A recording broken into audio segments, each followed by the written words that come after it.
to channel Jejak Merlin dan balik lagi sama narasumberku Shalina Rara. Untuk keberapa kali Ra nih? Tiga kali ya? Ketiga kali.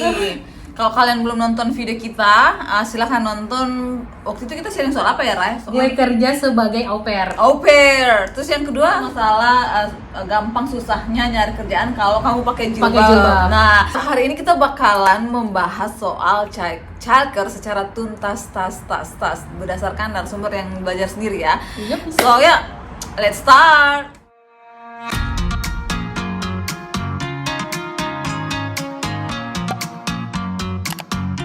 Yang pertama, apa sih yang bikin lu memutuskan untuk ngambil jurusan childcare ini? Karena pertama kan emang gue niatnya kerja di sini au pair kan.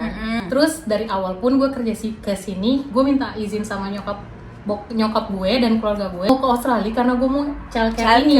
Jadi cara ngebuka jalannya karena gue kan lulusannya PR, which is super beda jauh banget ya sama di sini. Sedangkan tahu sendiri mau kerja di sini harus sesuai dengan kompetensi kita. Itu sih alasan gue kenapa gue mau bertahan di Australia, karena gue mau banget di childcare itu.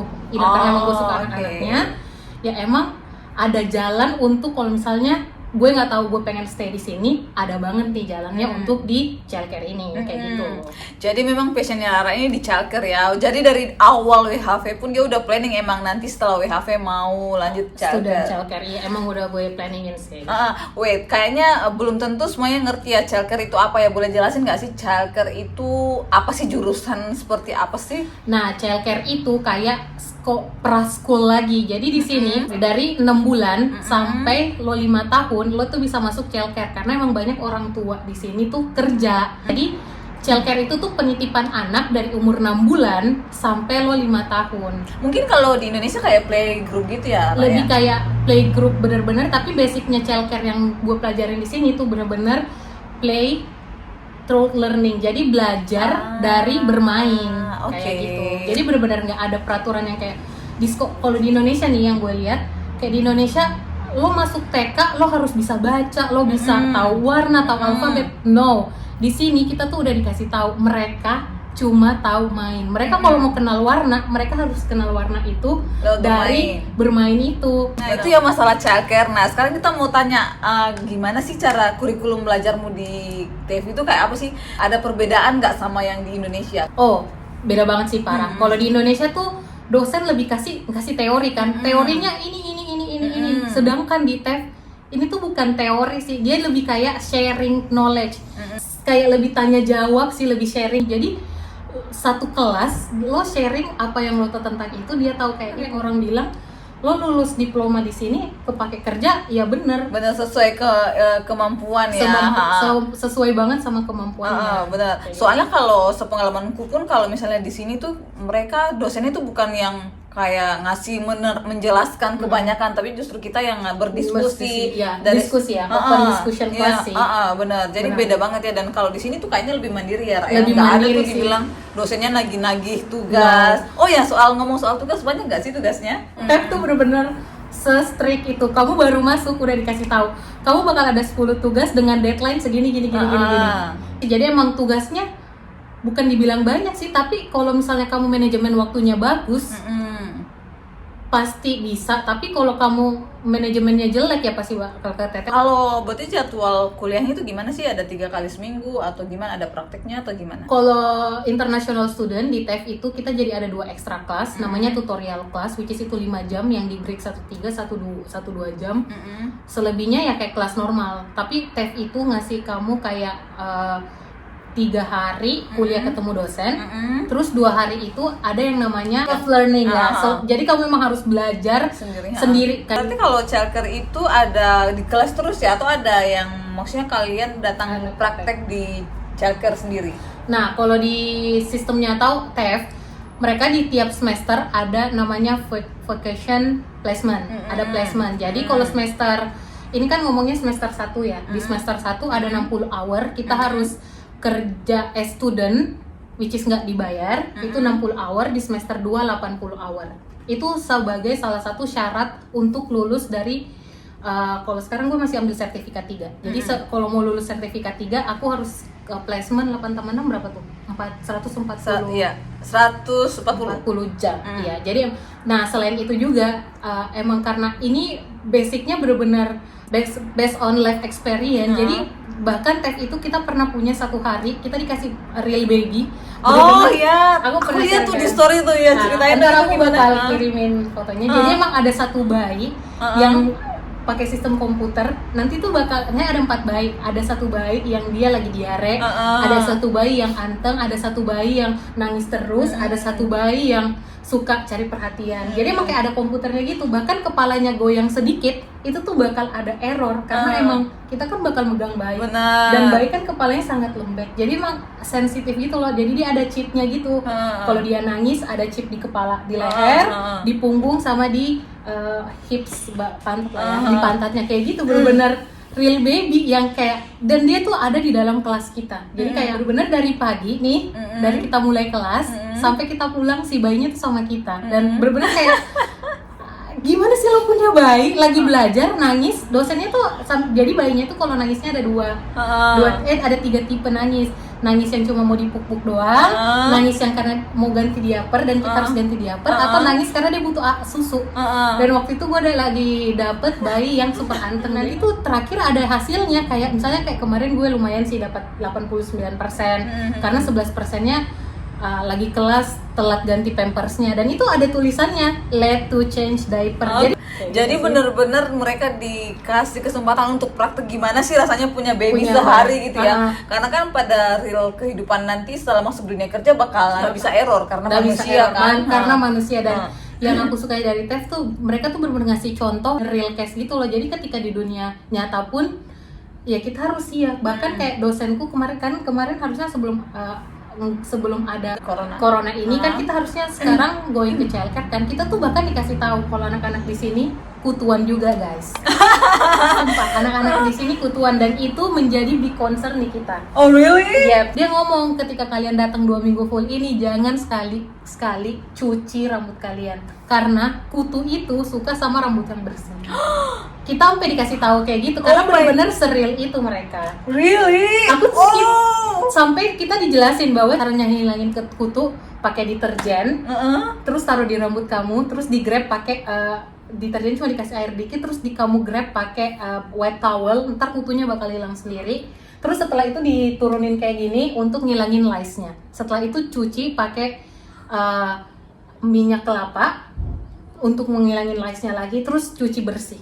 Sampai kita dikasih tahu kayak sedetail itu. Nah guys, buat kalian yang kutuan ikut ya tips si Shelina tadi ya. Jadi dosenku ya, bener-bener seril itu kita dikasih taunya. Iya bener ya. Soalnya kalau di sini sih kalau kita lolos, maksudnya sudah selesai kuliah tuh bener-bener kita company itu maunya kita udah punya ready. Ya qualification yang bener-bener ya. Nggak kayak yang nggak bermaksud merendahkan yang di Indonesia. Tapi biasanya kalau di Indonesia kan biasanya ternyata kita lulus kuliahnya apa, masuk kerjanya di company, company ekspektasinya segini, kita sepengetahuannya segini. Nah itu. Kalau di sini tuh benar-benar hampir rata ya. Nah sudah jelasin soal kira-kira gambaran kuliahnya gimana sih kayak gitu kan ya. Terus mau nanya, itu kan tadi sempat mention soal work placement ya yang harus dikerjain 60 plus 80. Nah itu biasanya kampus cariin sendiri atau harus nyari sendiri? Nah kalau di TEF pas kita masuk pertama kali emang ada 2 form yang diisi. Form pertama blue card, nanti bakal gue jelasin apa itu blue card. Yang form kedua itu yang placement ini. Jadi mereka yang bakal mencariin placement buat kita, karena TEF itu bener-bener mastiin tempat yang kamu datengin ini sesuai standarnya apa enggak gitu. Jadi buat teman-teman yang mungkin mau ngambil ini nggak usah pusing soal nanti kalau work placement harus cari sendiri atau gimana, karena di TEF nanti dibantu, dan which is enak banget. Oh ya, masalah ini work placement ini penting guys, karena untuk bisa lanjut ngambil masalah visa graduate visa itu nanti harus ada ini juga sebagai bukti ke government, baru kalian harus ada bukti nyata kalau ada work placementnya gitu. Dan ini untuk itu juga ya Raya, work placement ini untuk bisa dapat sertifikat, karena kalau nggak ada work placement yang sesuai nggak bisa lolos intinya ya. Karena emang basicnya TEF ini ya lo ready karena lo punya real real experience. Ya, benar. Oke, nah itu masalah work placement. Nah, terus setelah lulus, nanti kamu ini kuliahnya 2 tahun ya? 2 tahun. Jadi kalau di TAFE itu, kalau kamu ngambil diploma, which is D3, dia itu ada 2 tingkatan tahun gitu. Tahun pertama sertifikat 3, which is kamu bisa. Dan yang kedua itu D3.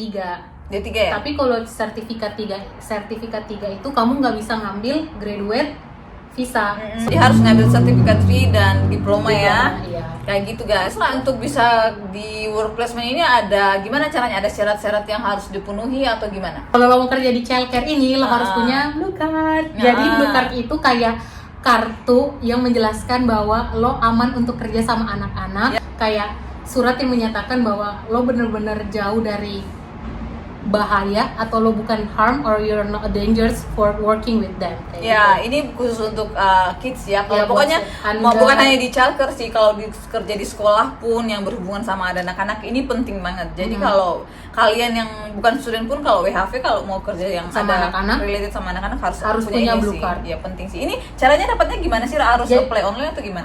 Jadi cara dapat blue card ini ada yang gue dapat ya dari ini karena gue tuh masih fee gitu, volunteer, which is ini yang gratis. Terus ada juga satu yang namanya paid. Kalau paid itu lebih yang untuk orang semua yang kerja di childcare. Di childcare itu ketika lo jadi educatornya, lo harus yang paid one karena volunteer itu ada maksimum kerja hoursnya juga. Kalau paid itu biasanya udah bayar, tapi biasanya childcare. Jadi ketika kamu placementnya bagus, yang kebiasaan terjadi di TAFE ini, ketika lo bagus di placement, lo pasti bakal ditarik Di hire untuk jadi pegawainya mereka. Dan mereka tuh kalau ketika kamu di hire, kamu bisa minta sama mereka untuk bayarin Blue cardnya menjadi P, which is itu kalau nggak salah bayarnya sekitar $90 untuk 2 atau 3 tahun. Ketika lo jadi educator, dia bakal jadi educator kayak gitu loh. Jadi enak sih sebenarnya karena dari work placement kalau memang benar-benar bekerja dengan bagus kayak gitu ya bisa langsung malah jadi tempat kerja gitu ya. Bahkan ada cerita dia lulus D3, dia langsung minta dipindahin ke regional. Jadi kan misalnya dia satu company-nya yang banyak cabangnya gitu loh. Jadi dia minta dipindahin ke cabang ke Gold Coast. Dari Gold Coast dia dikasih visa kerja. Jadi sponsor visa. Jadi emang ada sih jalannya kalau misalnya emang which is ini yang lagi gue coba sih. Gue lagi berharap ketika gue lulus D3 gue dapat kerjaan di daerah regional dan mereka mau, gue yakin sih kerja gue bisa bagus insyaallah.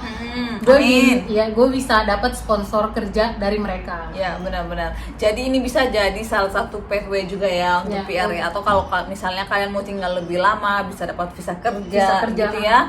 Jadi emang gue mikirnya kayak setelah lulus student visa, graduate visa, pas dari graduate visa, di visa graduate itu gue bakal kerja ke daerah regional dan setelah itu gue bakal minta sponsor visa. Ya, dan iya memang karena childcare ini salah satu skill yang dibutuhkan oleh government di Australia sini kayak gitu. Jadi makanya masih bisa dapat sponsorship. Jadi buat teman-teman yang mau cari sponsorship mungkin bisa consider soal jurusan childcare. Sebelum kita mengakhiri video, pengen tahu dulu prosedurnya gimana sih kamu bisa sampai apply visa ini, maksudnya butuh syarat-syaratnya apa aja, terus apply visanya gimana, terus dananya harus ada berapa, terus sama biaya sekolahnya berapa sih? Pertama udah pasti IELTS. Jadi ini pengalaman gue, IELTS gue udah expired karena ini udah tahun kedua dan gue lupa taruh sertifikat gue di mana. Which is so stupid. Jadi saya harus bayar lagi 350 untuk ngambil IELTS, which is karena saya les sebelumnya. Jadi gue bukan ambil IELTS, ada satu yang namanya PTE. PTE itu kayak salah satu tes juga lah. PTE saya les, jadi habis 700 sama tesnya. Wow, Itu lumayan. Terus yang kedua itu insurance. Saya pakai insurance itu 1.000 untuk 2 tahun. Plus gue memperpanjang sampai gue selesai. Jadi gue tambah 1 sampai 2 bulan karena visa gue student gue habisnya di Desember, gue dapat visa sampai Februari, which is visa gue dihabis di Februari itu. Terus karena medical check up lagi, karena medical check up gue habis itu sekitar 340. Terus kemarin gue pas apply visa, sebenarnya visa student itu sekitar nggak salah 600. 600 ya? apa 700. Oke. Karena gue onshore, which is gue apply di sini visa second year gue kena 700 lagi. Oke. Jadi gue bayar sekitar 1.300. Jadi gue habis berapa tuh? 700 untuk IELTS. Terus 300 medical untuk check medical up. check up. 1.000 untuk insurance, which is itu wajib. Terus 1.300 untuk visanya sendiri. Dan kalau kamu masuk TEF dan ambil D3, itu tuh pembayarannya, enaknya TEF ini pembayarannya dia tuh per semester. Tahun pertama itu saya bayar 3.100, di tahun kedua, di semester kedua, which is Juni ini nanti, itu 3.100 lagi. Ketika kamu lanjut ke diploma, kalau nggak salah 5.000 di semester pertama dan 5.000 semester kedua. Jadi habis 16.200. 16.200. Sekitar itulah. Nah, kayak gitulah ya gambarannya soal childcare ya. Nah, ada lagi nggak yang mau disampaikan atau semuanya udah disampaikan tadi? Kurang lebihnya sih kayak gitu, tapi kalau misalnya ada apa-apa ya bisa langsung ditanya saya atau ya, boleh. Kalau kalian masih ada yang mau ditanyakan, silahkan DM Rara ke Instagramnya, boleh di DM di sini atau kalian boleh leave komen di bawah, ntar kita bakalan jawab. Dan jangan lupa kalau kalian mau coba apply student visa, kalian bisa lewat agensi aja langsung karena agensi itu free. Buat kalian yang masih mau bertanya, silahkan leave komen di bawah dan nanti bakalan kita jawab ya Raya. Sampai sekian dulu video dari kita karena sudah cukup panjang, dan sampai ketemu di video selanjutnya. Bye bye.